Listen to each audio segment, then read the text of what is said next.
Mina olen Ülemiste Vanake ja tulin praegu Ülemiste keskusest ja suundun siia maa alla, vaatan.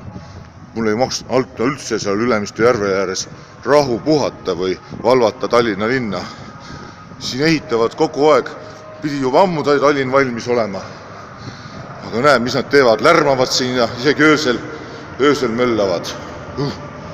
Kurat küll, Ülemiste Vanake peab asjad paika panema.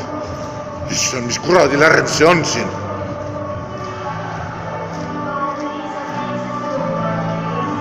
Teeme asjad korda, kurat.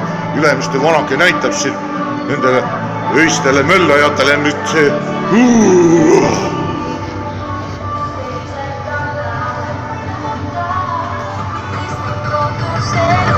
Mida sa möllad siin, ah?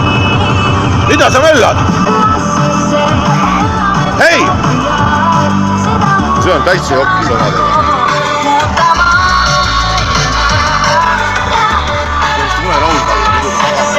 Assi põhja panema.